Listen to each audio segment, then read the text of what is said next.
할렐루야. 은혜의 자리에 나오신 성도님들을 환영하고 축복합니다. 우리 이 시간 함께 힘차게 박수하면서 예배 시작하기를 원합니다. 구주의 십자가 보혈로 박수하며 힘차게 찬양하겠습니다. 구주의 십자가, 구주의 십자가 보혈로 죄 씻음 받기를 원하네. 내 죄를 씻으신 주 이름 찬송합시다. 찬송합시다. 찬송합시다. 내 죄를 씻으신 주 이름 찬송합시다. 죄악을 속하여 주신 주 내 속에 들어와 계시네. 십자가 앞에서 주 이름 찬송합시다. 찬송합시다. 찬송합시다. 찬송합시다. 내 죄를 씻으신 주 이름 찬송합시다. 주 앞에 흐르는 생명수 날 씻어 정하게 하시네.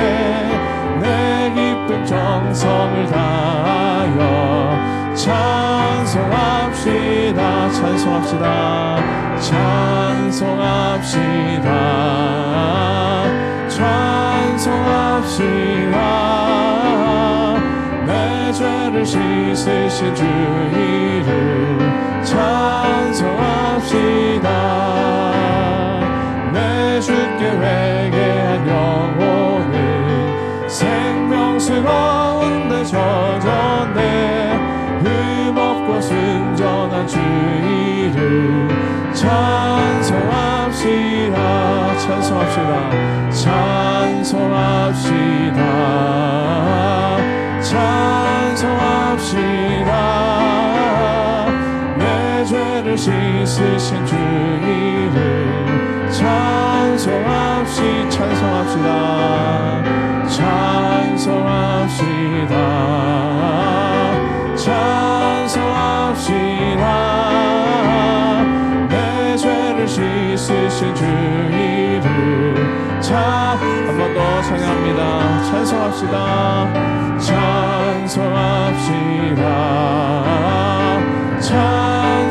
찬송합시다.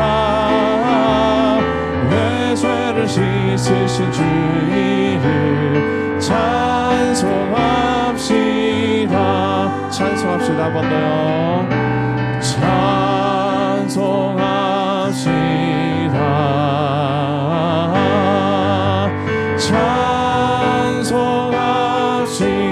찬송합시다. 내 죄를 씻으신 주 이름 찬송합시다. 한 번 더 찬송합시다. 찬송합시다. 찬송합시다.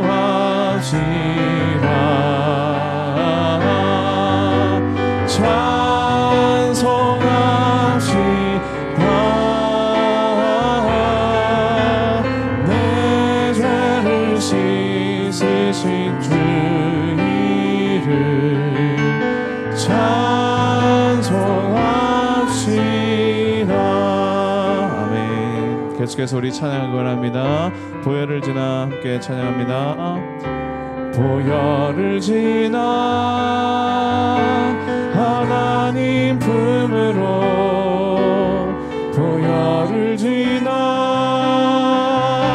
아버지 품으로 보혈을 지나 하나님 품으로 한 걸음씩 나가네. 다시 보혈을 지나 보혈을 지나 하나님 품으로 하나님 품으로 보혈을 지나 아버지 품으로 아버지 품으로 보혈을 지나 하나님 품으로 한 걸음씩 나아가네. 존귀한 주보혈이 존귀한 주보혈이 내 영을 새롭게 하시네. 존귀한 주보혈이 내 영을 새롭게 하네. 다시 처음부터 보혈을 지나 찬양합시다. 보혈을 지나 하나님 품으로, 보혈을 지나 아버지 품으로, 보혈을 지나 하나님 품으로 한 걸음씩 나아가네. 존귀한 주보혈이 존귀한 주보혈이 내 영을 새롭게 하시네. 존귀한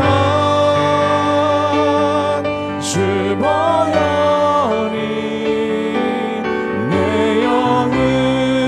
마지막으로 한 번 더 찬양합시다. 존귀한 주님의 보혈이, 존귀한 주보혈이 내 영을 새롭게 하시네. 존귀한 주보혈이 내 영을 새롭게 하네. 우리 이 시간 잠시 기도하기를 원합니다. 하나님, 그 존귀하신 주님의 은혜와 십자가의 사랑이 우리를 새롭게 하는 시간 될 줄로 믿습니다. 다시 한번 말씀의 은혜로 우리를 인도하여 주시고 하나님의 뜻을 발견하는 귀한 시간 되게 하여 주시옵소서. 드려질 예배를 위해서 은혜를 사모하는 마음으로 함께 기도하도록 하겠습니다. 하나님 아버지 감사합니다. 주님, 그 존귀하신 주님의 십자가의 은혜와 사랑이 우리를 새롭게 하시는 줄로 믿습니다. 우리의 영을 새롭게 하시고 우리의 영혼을 소생시키시는 그 하나님의 은혜가 그 지금 이 시간 우리에게 예비된 줄로 믿습니다. 하나님, 더욱더 우리를 새롭게 해주시는 그 하나님의 은혜를 사모하는 마음으로 이 자리에 나왔사오니 하나님, 이 시간 우리를 다시 한번 주의 은혜로 서게 하시고 말씀의 뜻 가운데로 우리를 인도하여 주시옵소서. 오늘 이 시간 선포되는 말씀이 나를 향하신 하나님의 뜻과 하나님의 마음으로 깨달아지는 귀한 은혜의 시간 되게 하여 주시옵소서. 오늘도 살아계신 하나님, 주님의 부르심에 응답하며 거룩한 자리에 나왔습니다. 오늘도 말씀하옵소서. 듣겠나이다. 겸손히 주님을 바라보는 이 시간 되게 하여 주시옵소서. 이제 천성을 향한 여정을 걸어가고 있습니다. 우리가 가는 길이 바른 길인가 늘 깨어 확인하게 해주시고, 행여나 우리를 새 길로 빠지게 하는 많은 악한 영들의 유혹에 빠지지 않도록 말씀 안에 굳게 서게 하옵시고, 하나님의 뜻이 무엇인지를 바로 깨달아 바로 판단하고 결단하는 지혜로운 자들이 되게 하여 주시옵소서. 오늘도 말씀 속에서 깨달음이 있는 귀한 시간 될 줄 믿고 예수님의 이름으로 기도합니다. 아멘. 앞에 모니터 좀 더 올려주실래요? 모니터가 너무 낮아요. 목사님 한번 음향실에 좀 계시자고 내가 들었네. 지난주에 우리가 함께 배웠던 내용을 잠깐 복습을 하고 그리고 계속해서 말씀 이어지도록 하겠습니다. 모니터 좀 조금 더 올려주실래요? 지난주에는 무지와 변절과 그리고 작은 믿음, 이 세 사람에 대해서 우리가 함께 나누었습니다. 무지는 그냥 착하면 살면 된다. 교회 다니면서도 그렇게 생각하는 분들이 생각보다 많이 있어요. 제가 우리 교회 와서는 안케이드 서베이를 하진 않았지만 먼저 했던 교회에서 서베이를 했었는데 그 교회가 참석 인원이 한 500명까지 됐었는데 이 구원의 확신이 없는 분들이 한 60, 70명이 되더라고요. 10% 이상이 교회를 다니는데도 복음을 모르고 다니는 분들이 있더라고 하는 것이에요. 이 자리에 계신 분들은 분명히 예수 그리스도를 통해서 구원받았다고 하는 구원의 확신 속에서 자신감 있게 미래를 향해 나가시기를 축원합니다. 이 변절에 대한 이야기를 했었어요. 예수 믿다가 믿음을 저버린 자, 이거 뭐 최후의 완전한 멸망이다라고 하는 거. 아예 모르는 사람은 소망이 있어요. 근데 믿다가 변절하고 오히려 반 기독교인이 된 사람들에게는 정말 성령을 모독하는 그런 죄 가운데 빠진 자라고 하는 거 우리가 실감을 하게 되었죠. 작은 믿음에 대한 말씀을 드렸어요. 구원은 받았지만 분별력이 모자라. 믿음 플러스 이제 우리가 지혜롭게 바르게 판단하면서 분별하면서 선택하면서 살아야 되는 것이 우리의 믿음의 여정인데, 예수님을 믿습니다라고 하는 믿음은 있지만 말씀이 부족하다 보니까 바르게 판단하지 못해서 이 작은 믿음이라는 사람이 엉뚱한 길로 들어가가지고 거기서 또 그것이 위험한지도 모르고 누워서 잠을 자다가 강도를 만난 얘기가 나오잖아요. 그래도 다행스러운 것이 가장 중요한 보물은 빼앗기지 않았다. 예수 그리스도는 빼앗기지 않았다. 그래서 소망이 있는 사람이다. 이런 말씀을 지난주에 드렸는데 기억을 하실려나 모르겠네. 자, 오늘은 아첨꾼과 무신론자를 만나는 이야기가 나오게 됩니다. 이제 크리스찬과 소망, 지금 걸어가고 있는 천성길을 향해서 걸어가고 있는 가장 중요한 주인공이 크리스찬이고 중간에 파트너들이 이렇게 바뀌게 되죠. 지금은 소망이라는 사람과 함께 걸어가게 되는데, 근데 무지가 또 쫓아오고 있는 거예요. 쫓아온다는 얘기만 하고 오늘은 특별히 무지에 대한 언급은 안 하지만 나중에 다시 무지하고 얘기를 하는 그런 장면이 나오는데, 크리스찬과 소망이 가다가 또 갈래길이 나오게 되었어요. 갈래길이 나왔는데 옆으로 가는 길도 같은 방향으로 가는 것 같아요. 이게 상당히 위험한 거예요. 그 전에도 한 번 있었죠. 가다가 같은 길로 가는 것 같은데 지금 가는 길은 좀 러프가 있어가지고 불편한데 옆에는 잔디길이 있고 초장이 있어서 걸로 가면 더 편할 것이다. 갔다가 삼천포로 빠져가지고 고생하고 다시 돌아왔던 적이 있었는데, 이번에도 비슷한 상황인 거예요. 그러니까 빠지는 길이 있는데 방향이 같아서 일로 가도 될까 저로 가도 될까 그러고 머뭇거리고 있는 그런 상황 속에 있을 때에 한 사람이 나타나지. 근데 이 사람이 검은 피부에, 철로역정에 보면은 검은 피부에 하얀 천으로 몸을 감췄다. 자기가 누군지를 아직 정확하게 드러내지 않고 뭔가 숨겨져 놓은 그런 상태로 나타난 거예요. 두 사람에게 와가지고 왜 거기 있느냐고 물어봅니다. 근데 우리가 지금 천성의 도시를 향해서 가고 있습니다 라고 하니까, 나도 거기를 가고 있으니까 저를 따라오세요. 제가 길을 압니다. 그리고 이제 앞서서 가게 되는데 그 갈래길로 빠지게 되었다, 그런 얘기입니다. 근데 가는데 점점 방향이 처음에는 갔다가 갈라지게 돼요. 나중에는 천성으로 가는 길하고는 완전히 반대 방향으로 됐는데도 불구하고 계속 이 검은 사람을 쫓아가는 거예요. 검은데 하얀 천으로 가린 사람을 쫓아가는 거예요. 그러다가 이 그물이 숨겨져 있었는데 그 숨겨져 있는 그물도 알지 못하고 가다가 결국 이 그물에 탁 걸려서 묶여지고 말았다, 이런 얘기가 나와요. 옴짝달싹 못하게 된 거예요. 이때 이 검은 사람이, 피부가 검은 사람이 하얀 천으로 싹 가리고 있던 사람이 하얀 천을 탁 벗으면서 자기의 정체를 드러내는데 바로 아첨꾼이다라고 얘기하고 있어요. 아첨꾼. 그때 이제 크리스찬이 탄식을 하는 거예요. 내가 실수했어요. 이 기쁨의 산에서 이미 목자들이 얘기를 해줬는데 아첨꾼을 조심하라고 했는데 의심도 안 하고 쫓아오다가 우리가 당하고 말았어요. 기쁨의 산에서 미리 언덕을 봐서 저기 꼭대기를 향해서 갑시다 그러고 떠나게 되잖아요. 그 목자들은 목회자를 의미한다. 목사님을 통해서 주신 말씀들이 많이 있는데 그걸 잊어버리고 그냥 자기 감각대로 결정하다가 결국은 아첨꾼에게 유혹을 받고 따라오게 되었다는 얘기인 거죠. 잠언서 29장 5절에 이 아첨꾼에 대한 말씀이 나와요. 잠언서 29장 5절에 이웃에게 아첨하는 것은 그의 발 앞에 그물을 치는 것이니라 그랬어요. 아첨한다는 말이 원어로 보면은 마할리크라는 그런 단어예요. 미끄러진다, 그런 말인데, 바로 여기서 보면 아첨하는 것은 그 발 앞에 그물을 치는 것이다.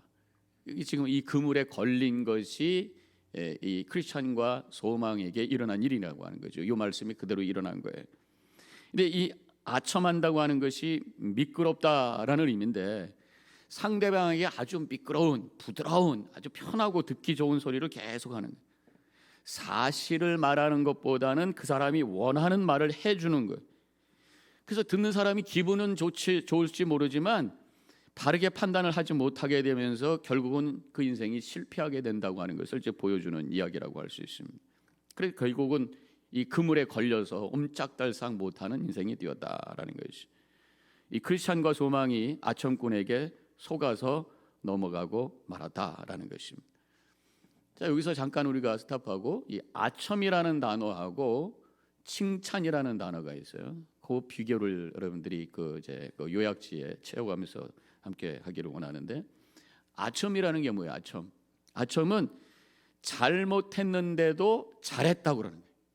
아첨은 잘못했는데도 잘했다고 그러는 거예요. 이게 상대방의 비유에 맞추는 거예요. 무조건 이게 옳고 그른지를 판단도 안 해. 무조건 잘했다고 그러는 거예요. 무조건 잘했다. 재미난 일화가 있어요. 이승만 대통령 아시는 분들도 있겠습니다만은 이 내무부 장관까지 올라간 사람이 있는데 그분의 이름이 아첨의 대명사가 되었다고 그래요. 그 사람 이름이 뭐냐면 이익흥이라는 사람인데 아시죠? 이익흥이라는 분인데 이분이 원래는 일제시대 때 고등계 형사였대요. 어떻게 아첨을 해가지고 정치적으로 아주 힘 있는 자리까지 올라갔는데 계속해서 그냥 비비고 아첨하는 게 그런 분인데, 이승만 대통령이 이제 반기를 푹 꺾인 거예요. 그러니까 카카 시원하시겠습니다. 이게 아주 우리가 지금까지 좀 많이 듣는 얘기죠. 아첨의 대명사 카카 시원하시겠습니다. 대부분의 사람들은 그러면 그냥 하면서 모르는 척하는데 그것도 잘했다고. 이게 아첨이라는 거죠. 아첨이라는 거예요. 그럼 칭찬은 뭐냐? 칭찬은 단점과 잘못한 것에 대해서 굳이 드러내지도 않고 비난하지도 않고 그냥 살짝 모르는 척 해주는 게 칭찬인 거예요.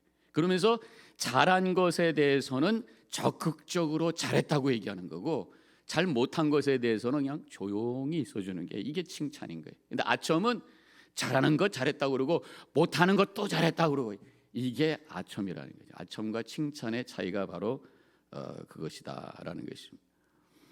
여기서 한 가지 더 생각해야 될 것이 이제 정죄라는 게, 정죄는 이제 반대죠. 틀린 것에 대해서, 잘못한 것에 대해서 크게 말하는 거예요. 잘못했어, 그러면 돼. 방귀를 꼈어요. 방귀를 어떻게 이런 데서 끼십니까? 라고 막 야단을 치는 거예요. 그런데 잘하는 것에 대해서는 조용한 거예요. 못한 것에 대해서는 막 얘기를 하는데 칭찬은 안 해. 잘한 것에 대해서는 별로 얘기하잖아요. 이게 바로 정죄하는 거예요. 칭찬은 잘못한 것에 대해서는 좀 조용해주고 좀 덮어주고 잘한 것을 드러내주는 것이고, 이 아첨은 이거고 저거 무조건 그 사람 비유 맞춰주는 거고, 정죄라고 하는 것은 잘못한 거는 잘못했다고 그러는데 잘한 것에 대해서는 모른 척 해주는 거. 이 차이를 우리가 잘 구별하셔야 된단 말이죠. 이 성도는 아첨해서도 안 되고 정죄해서도 안 되고, 우리는 그저 칭찬해주는, 잘못한 것은 덮어주고 잘한 것은 잘했다고 막 칭찬해주고 긍정해주고, 이게 성도가 해야 될 모습이라고 하는 것입니다. 오늘 말씀에서 이제 크리스찬과 소망은 아첨꾼에게 따라갔다. 그래서 그들이 그물에 걸리고 말았다. 인생이 실패했다고 하는 것입니다. 실패라는 게 뭐냐면 옳고 그른 것을 판단하지 못하고 막 되는 대로, 그러다 보니까 내가 생각하고 내가 하는 것이 다 옳은 줄 알고 막 하다가 보니까 결국은 그물에 걸려서 멸망을 당하게 되었다, 그런 말씀이죠. 우리가 그래서 이 아첨꾼을 조심해야 되는데, 이 사람이 아첨꾼인지 아닌지를 확인하는 방법이 뭐예요? 사람은 양심이 있어가지고 그래도 잘한 것 못한 것에 대해서 아주 샤프하게는 아니더라도 어느 정도 이거는 아니지만 뭐 이럴 수도 있지 하면서 말하거나 행동할 수 있어요. 근데 그것도 잘하셨습니다 그런다면 이건 아첨꾼이구나 라는 걸 스스로 알 수가 있는 것이. 근데 그런 그 옳고 그런 것에 대한 판단이 우리한테 바로 서 있어야 아첨꾼에게 우리가 유혹을 받지 않는다는 거죠. 그렇게 하기 위해서는 늘 하나님의 말씀, 하나님의 진리가 기준이 되기 때문에 그것이 항상 머릿속에 있을 때 무엇이 하나님의 뜻인지 아닌지를 알고 스스로 생각하고, 물론 그 말씀대로 살아가지 못할 때도 있지만 적어도 이것이 하나님의 뜻이고 내가 하나님의 뜻대로 살지 못했다고 하는 것을 스스로 알 수는 있어야 그것이 앞으로 가능성이 있고 회개하게 되고 주님의 뜻을 향해 움직여 나갈 수 있잖아요. 항상 말씀이 우리의 생각과 마음속에 가득 채워져 있어야 될 줄로 믿습니다. 말씀 생활 꼭 하셔야 된단 말이에요. 우리 사람은 질성을 가졌기 때문에 말씀이 없으면 자꾸만 내 감각 가지고 살려고 그래요. 그러다 보면 내 중심적으로 말하고 중심적으로 살게 되어 있어요. 그래서 하나님의 말씀이, 진리의 말씀이 우리 속에 항상 있어야 된다는 것입니다. 자, 이 두 사람이 아첨꾼을 따라갔어요. 뭐 얼떨결에 잘 몰라서 따라갈 수는 있어요. 자기가 길을 안다고 하니까. 근데 가면서 주변을 살폈어야 돼요. 살폈는지도 몰라요. 각도가 이게 벌어지는 거, 나중에 거꾸로 가는 거, 그걸 자세히 보고 이게 정말 잘못된 길이구나 하는 것을 알았을 때 되돌아가야 되는데 이 주변을 살피지 않고 그냥 그 사람만 쫓아가다 보니까 이게 거꾸로 가는지 바로 가는지도 모르고 나중에 그물에 걸리게 됐다고 하는 것이. 그래서 이 대목에서 우리가 늘 생각해야 될 것이, 사람은 사랑할 대상이지 믿을 대상은 아니다. 믿을 대상은 우리 주 예수 그리스도밖에 없는 줄로 믿습니다. 늘 예수님의 말씀, 하나님의 말씀이 진리고 그 말씀을 붙들고 살아야 되는데 귀가 얇다고 그러잖아요. 사람이 얘기하면 그거 맞나? 저 사람이 얘기하면 이게 맞나? 그러다 보니까 이 삼천포로 왔다 갔다 하다가 이것도 아니고 죽도 아니고 밥도 아닌 인생을 만들다가 그물에 걸리고 만다, 그런 얘기입니다. 이때 이제 소망이 고백을 해요. 아이고, 우리 기쁨의 산에서 만났던 목자들이 준 안내서가 있었는데, 안내도 맵이 있었는데 이 맵을 보지 않고 그냥 오다 보니까 사람 말 쫓아서 우리가 엉뚱한 데로 들어와 가지고 이제 그물에 걸렸습니다. 내가 잘못했어요. 그런 얘기를 하고 있는 거예요. 이미 목자들에 의해서 인생의 맵을 받았어요. 교회를 통해서, 말씀을 통해서 하나님의 말씀에 인생의 지도를 받은 거예요. 천성이 어느 길로 가야 되는지를 우리에게 맵을 받았어요. 그 맵이 뭐예요? 하나님의 말씀이란 말이에요. 하나님의 말씀을 통해서 우리가 어디로 가야 될지, 무엇이 하나님의 뜻인지, 어디가 천성길인지, 그걸 보지 않으면 내 감각만 가지고 살게 되고 다른 사람 말만 쫓아다니게 되다가 엉뚱한 길로 빠지게 되고 그물에 빠지게 되고, 그래서 인생의 엉망이 될 수가 있다고 하는 것입니다. 지도는 항상 방향이 있어요.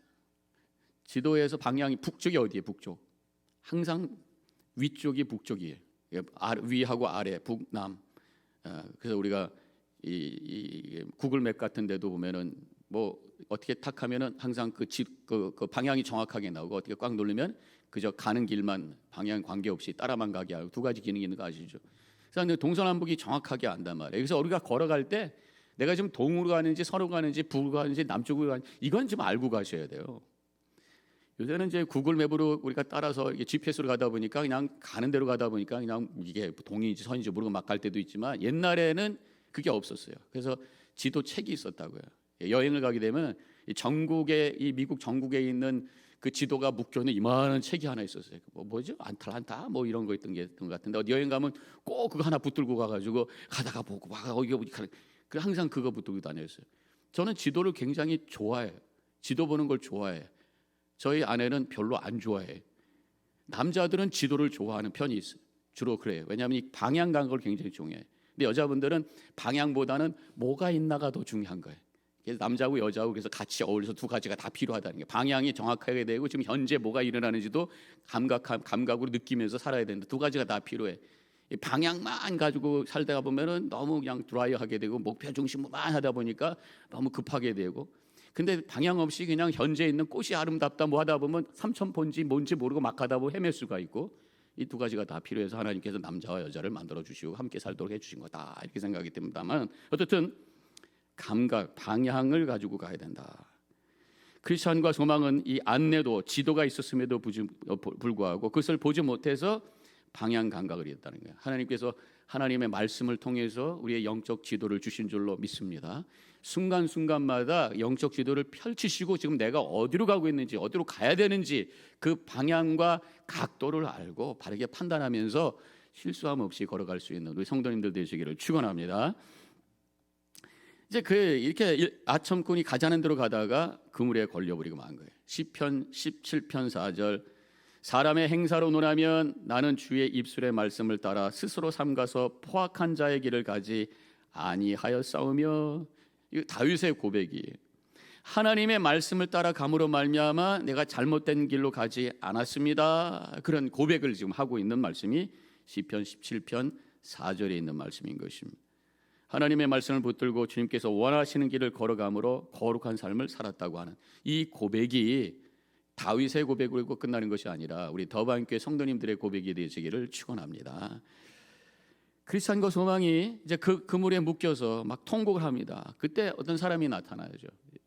전례역정에 보면은 어떤 빛나는 사람이 손에 채찍을 들고 나타납니다. 제가 그림을 찾아봤어요. 이게 묶여 있는데 채찍을 들고 나타나 가지고 보라는 대로 봤었어야지. 목자들이 아첨꾼을 조심하라고 하지 않았습니까? 라고 하면서 이제 훈계를 두고 있는 그런 장면이잖아요. 이제 크리스천과 소망은 현재 상황에 대해서 자초지종을 다 말합니다. 채찍을 든 사람이 아첨꾼은 거짓 사도 광명한 천사로 가장한 자요. 거짓 사도고 광명한 천사로 가정한. 그래서 말은 굉장히 좋은 말을 하지만 실제로는 그 뒤에는 악한 모습이 있고 사탄 마귀의 배후가 있다라는 거죠. 고린도후서 11장 13절 그런 사람들은 거짓 사도요 속이는 일꾼이니 자기를 그리스도의 사도로 가장하는 자들이니라. 이것은 이상한 일이 아니라 사탄도 자기를 광명의 천사로 가장하나니. 그래서요 사탄이 천사 같은 모습으로 나타나기도 한다는 것입니다. 사탄이 하는 일, 시험당해서 우리를 힘들게도 하지만 사탄이 하는 또 한 가지 있는데 무조건 잘했다고 하는 거야. 네가 잘했어, 그렇게 하는 거야. 기분 좋게 만들고 우쭐하게 만들고, 그래서 제대로 판단하지 못하게 만들고, 그러다 보니까 내 중심적인 생각 속에, 교만한 생각 속에 빠지게 되고, 내 생각이 들어오면 다 이거 옳다고 주장하면서 다른 사람들 정죄하고 비난하고, 그래서 자기를 우쭐하게 만들어 내 중심적으로 살게 만드는 것이 바로 사탄이 나타나서 광명한 천사로 나타나서 우리를 유혹하는 모습이라는 거예요. 그러다 보니까 회개할 줄 모르고, 회개하지 못하니까 십자가의 은혜가 감격으로 느끼지 못하고, 그러면서 엉뚱하게 살아가게 된다는 것이죠. 내가 옳고 내가 잘하는 것이라고 생각하면 회개할 일이 없어요. 회개할 일이 없으면 다른 사람이 회개할 일만 보이게 되는 거죠. 정죄하게 되고 비난하게 되고, 그러면서 갈등하게 되고 싸움을 만든다는 것입니다. 로마서 16장 17절 이 같은 자들은 우리 주 그리스도를 섬기지 아니하고 다만 자기들의 배만 섬기나니 교활한 말과 아첨하는 말로 순진한 자들의 마음을 미혹하느니라. 이 사탄 마귀는 이렇게 아첨꾼들을 통해 순수한 믿음의 사람들을 속이고 넘어지게 만든다는 것이. 그래서 분별할 줄 알아야 된다.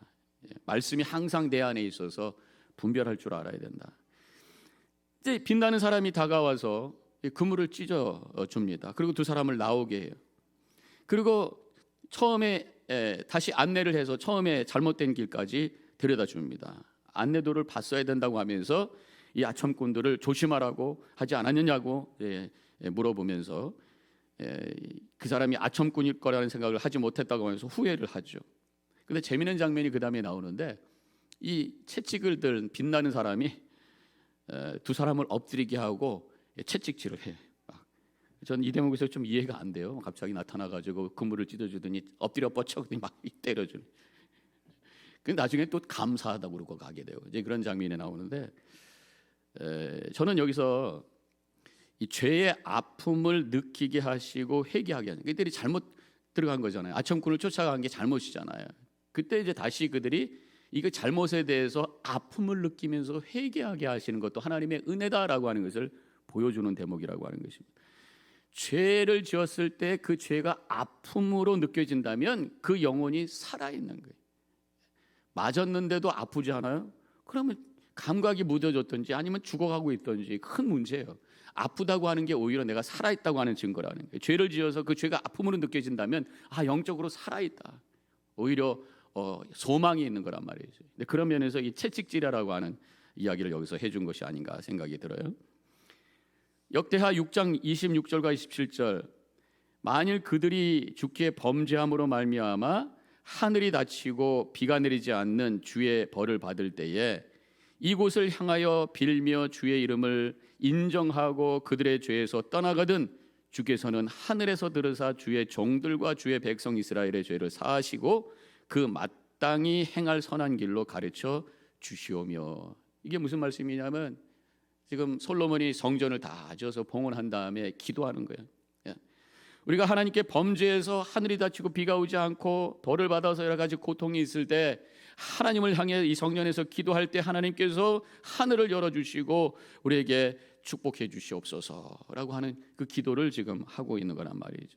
이게 범죄할 때 하나님이 비를 내리시고 벌 주신다라고, 비를 내리지 않고 벌 주신다. 그러나 회개할 때 하나님께서 들어주신다라는 고백이 이 속에 있단 말이죠. 이렇게 우리가 때로는 잘못을 선택하고 죄로 말미암아 어려움이 올 때가 있다.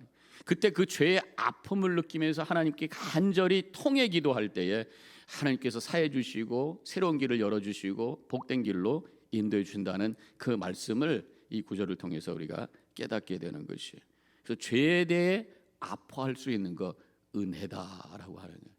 죄를 져도 아무런 감동이, 아무런 아픔도 없고 긴장감도 없고 뭐 이럴 수 있지라고 사는 것 자체가 그건 불행한 모습이라고 하는 것을 우리가 알아야 된다고 하는 것입니다. 계시록 3장 19절에 물론 내가 사랑하는 자를 책망하여 징계하노니 그러므로 내가 열심을 내라 회개하라. 그래서 하나님의 징계가 사랑의 증표다. 사랑하는 자를 책망하고 징계한다. 때로는 삶에 여러 가지 어려움이 오고 그래서 아파서 하나님을 향해 눈물로 기도할 수 있다고 하는 것이 하나님이 나를 사랑한다는 증거다. 이것을 여기서 이 말씀을 통해서 할 수 있어요. 그래서 여기 채찍질을 통해서 하나님의 사랑을 경험하는, 그것은 저주의 징벌이라기보다는 회개를 통해 하나님의 은혜를 새롭게 깨닫고 믿음의 성장을 가져다 주게 하는 하나님의 은혜라고 하는 것을 알라라는 대목을 이 빛나는 사람이 이 두 사람에게 채찍질하는 장면을 통해서 우리에게 주시는 메시지라고 하는 것입니다. 자, 이 빛나는 사람이 두 사람에게 목자들이 가르쳐 준 길로만 가라고 당부하고 떠나라고 합니다. 그때 이제 두 사람이 크리스찬과 소망이 자기들을 막 때려줬던 이 사람에게 감사합니다, 감사합니다 그러고 떠나게 돼요. 영혼의 아픔으로 회개할 때 감사의 고백이 나와요. 그래서 죄를 지어서 그것이 아픔이 되어서 통회하고 눈물을 흘릴 때에 결국 하나님의 은혜를 체험하게 되고 하나님 감사합니다. 죄를 졌어요. 고난이 왔어요. 아파요. 그래서 눈물로 기도했을 때 오히려 하나님의 사랑이 느껴지고 하나님을 향해 찬양할 수 있는 은혜가 우리 가운데 만들어지게 된다고 하는 것을 그래서 보여주고 있는 것입니다. 자, 이제 크리스찬과 소망이 다시 순례 여행을 계속을 하게 돼요. 근데 한 사람이 다가오는 것을 보게 되는데 그 이름이 무신론자예요. 무신론자. 그 사람이 어디를 향해서 가고 있느냐고 묻습니다. 그래서 시온성을 향해서 가고 있습니다 라고 했더니까 이 사람이 막 웃어요. 지금 가고 있는 건 얼마나 웃긴 여행인 줄 아냐고 헛된 짓 하고 있다고 하면서 막 웃어요. 당신이 결국 가가지고는 아무것도 얻지 못할 거요 하면서 막 비웃는 것입니다. 천국은 없습니다. 이 천국은 인간이 만들어낸 이상적인 세계일 뿐입니다. 그러면서 헛수고하지 말라고. 자기들이 20년 동안 쫓아다니고 헤맸는데 아무런 것을 얻을 수 없는 그런 결론을 내렸다고 하면서 막 두 사람을 비웃는 거예요. 이게 바로 무신론자의 모습이라는 것이죠. 요즘 세상이 세속화되면서 이 무신론자들이 점점 더 많아지고 있어요. 기독교인이 아니더라도 신적 존재를 인식하고 인정하는 사람들이 그동안에 많이 있었어요. 교회를 안 다녀도 크리스찬이라고 그러고 교회를 안 다녀도 하나님은 계시다고 생각했던 사람들이 미국만 해도 굉장히 많이 있었어요. 한국도 그랬었고. 근데 요즘에 최근에 이제 조사를 제가 이번에 한미 연회에 가가지고 한국에 계신 어떤 강사님, 교수님이 온라인으로 우리가 강의를 했었는데 최근에 1,000몇 명을 통해서 이제 앙케이트 조사를 했는데 뭐 신적인 존재, 종교 자체를 거절하는 다 필요 없다라고 생각하는 한국 사람들이 60몇 %, 60% 이상이 이제는 종교고 뭐 영적 존재고 뭐 다 인정하지 않아. 완전히 세속화되었어요. 뭐 기독교 인구들이 많이 줄어들고 있고 그래서 뭐 20% 정도 되나 20%는 안 되는 것 같아요. 근데 더 급격하게 줄은 것이 불교 인구예요. 불교 인구는 지금 5% 7%인가 뚝 떨어졌어요. 아주 10대 20대는 거의 뭐 전멸이고 전체적으로 종교 인구 자체가 굉장히 줄어들고 있는 세속화된 세상 속에 지금 살고 있어요. 한국도 그렇고 미국도 마찬가지죠. 옛날에는 80%가 크리스천 그런데 지금 훨씬 적고 교회 다니는 사람도 지금 미국도 20% 이상으로 떨어졌고 굉장히 어려운 상황 속에 우리가 살고 있어요. 자, 이 무신론자, 하나님이 없다고 말하는 사람들도 종류가 다양해요. 어떤 사람은 하나님에 대해서 이야기를 들어본 적이 없는 사람들이 있어요. 성경을 읽어본 적도 없어요. 누구에게도 전도도 받아본 적이 없어요. 그래서 하나님이라고 하는 개념 자체가 없는 사람들이 있어요.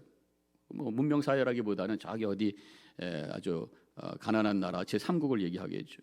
오히려 이런 사람들은 소망이 있어요. 복음을 가르치고 말씀을 가르쳐주면 들을 수 있는 귀가 열리기 시작하죠.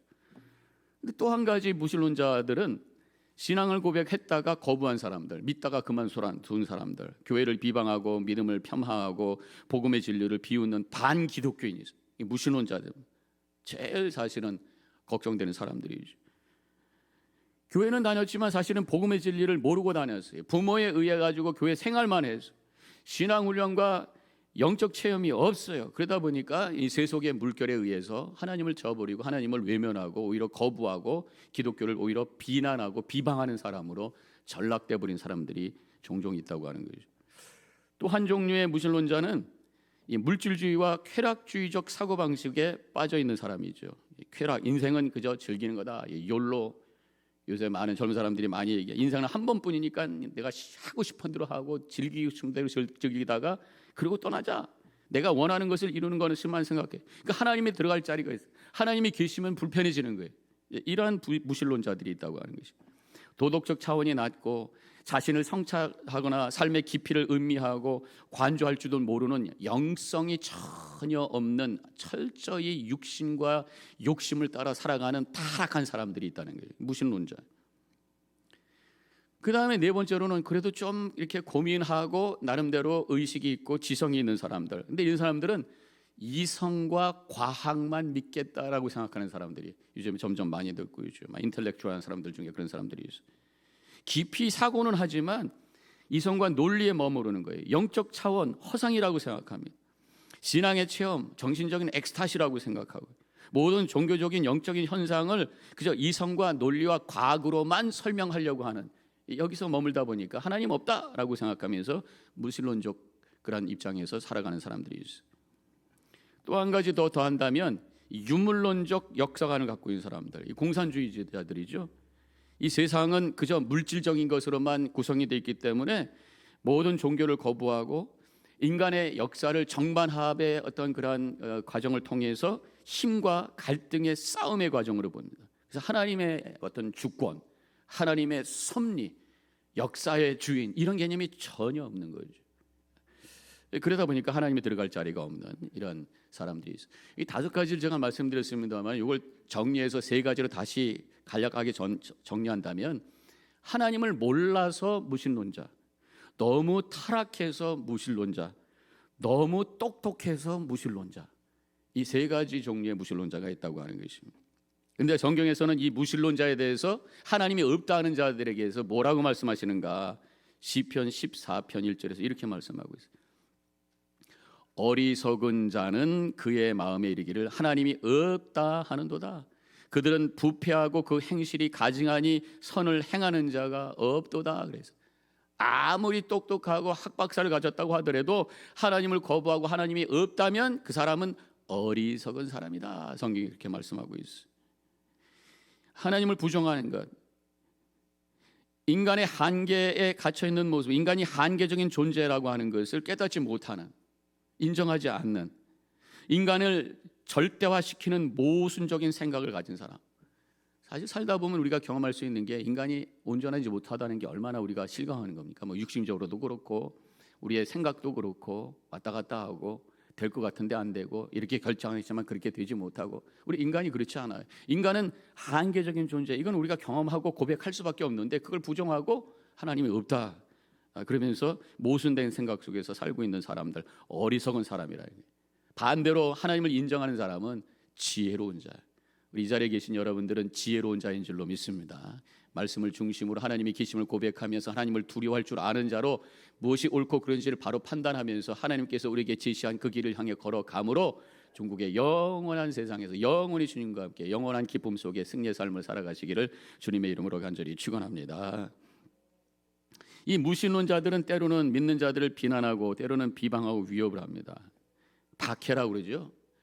이 공산주의 사회에서 종교를 가질 수가 없어요. 기독교인들이 숨어서 예배를 드립니다. 시편 42편 3절에 보면은 이렇게 박해받는 시편 기자가 이렇게 탄식합니다. 박해받는 그런 심정 속에서 아마 이런 고백을 한 것 같아요. 사람들이 종일 내게 하는 말이 내 하나님이 어디 있느냐 하오니 내 눈물이 주야로 내 음식이 되어도다.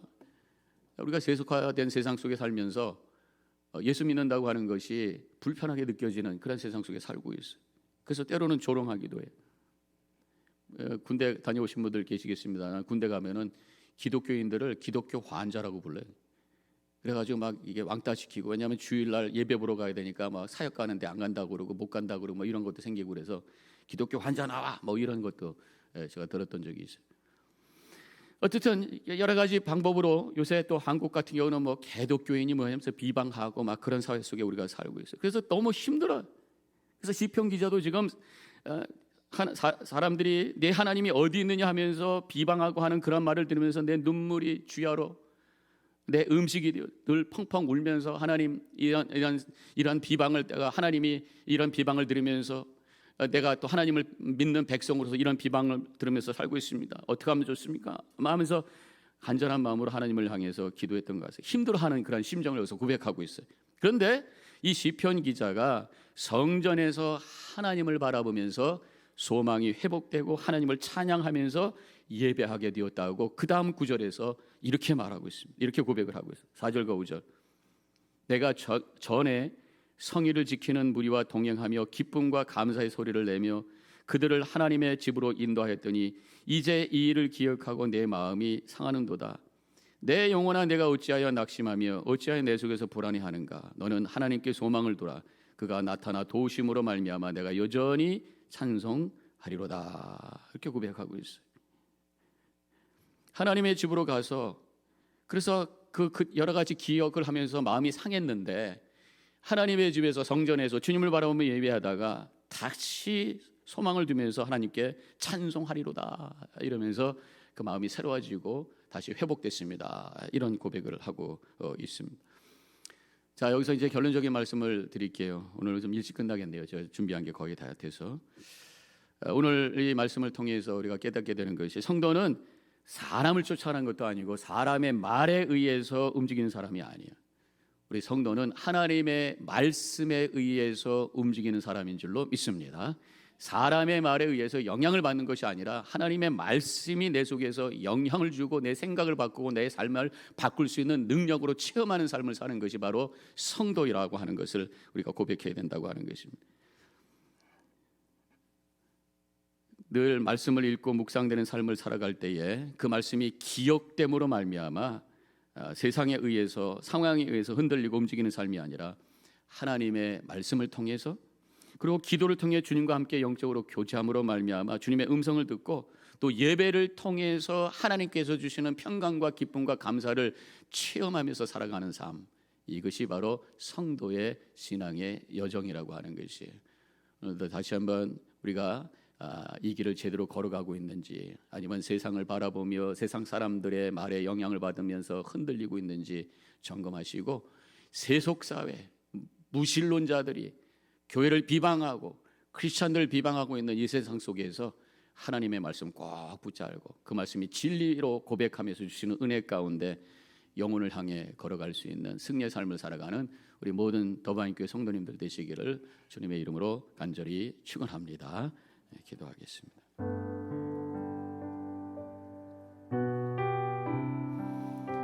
오늘 말씀 잠깐 되돌아봅니다.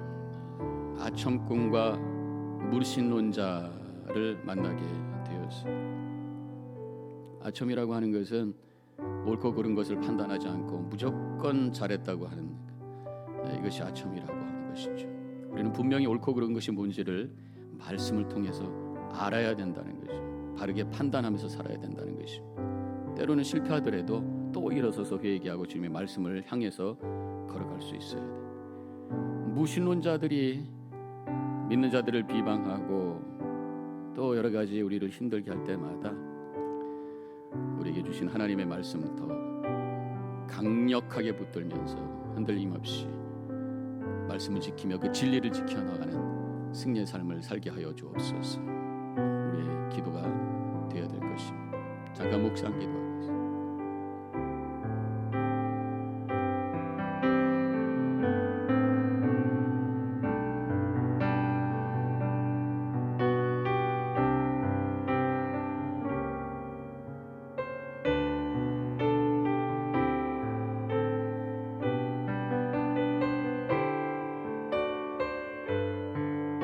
이제 마지막으로 우리 찬송과 함께 부르시고 죽도록 예배하겠습니다. 박수하면서 힘차게 찬송하겠습니다. 주님 약속하신 말씀, 주님 약속하신 말씀 위에서 영원토록 주를 찬송하리요. 소리 높여 주를 영광 돌리며 약속 믿고 굳게 서리라.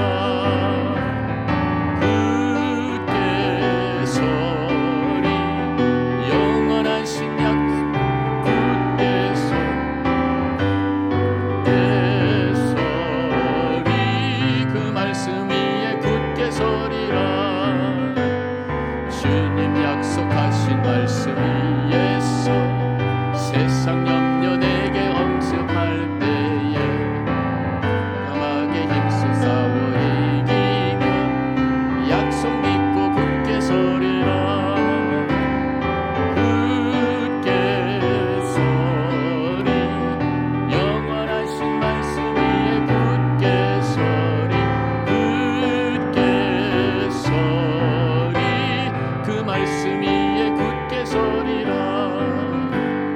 주님 약속하신 말씀 위에서 영원하신 주의 사랑 힘있고 성령으로 힘써 싸워 이기며 약속 믿고 굳게 서리라. 굳게 서리 영원하신 말씀 위에 굳게 서리. 서리 그 말씀 위에 굳게 서리라. 주님 약속하신 말씀 위에서 성령 인도하는 대로 행하며 주님 품에 항상 안식 얻으며 약속 믿고 굳게 서리라.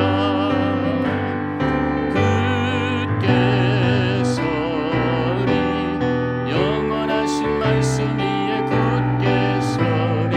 굳게 서리 그 말씀 위에 굳게 서리라. 할렐루야. 기도하겠습니다. 말씀 위에 굳게 서게 하여 주시옵소서.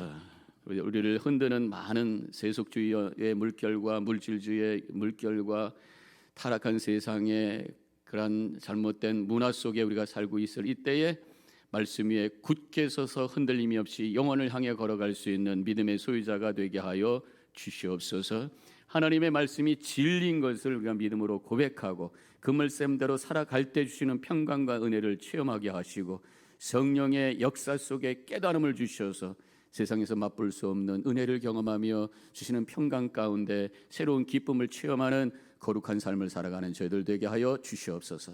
사람은 사랑할 대상이지 믿을 대상이 아닌 것을 다시 한번 고백하며 사람의 말에 의해서 영향을 받는 연약한 자가 아니라 하나님의 말씀 그 진리에 의해서 우리의 생각과 마음이 변화될 수 있는 믿음의 사람들이 되게 하여 주시옵소서. 이제는 우리 주 예수 그리스도의 은혜와 하나님 아버지의 극진하신 그 사랑과 성령의 감화감동 교통하심이 결단하고 나아가는 이 자리에 있는 모든 성도님들 머리머리 위에 지금부터 영원히 함께 하시기를 간절히 축원하옵나이다. 아멘.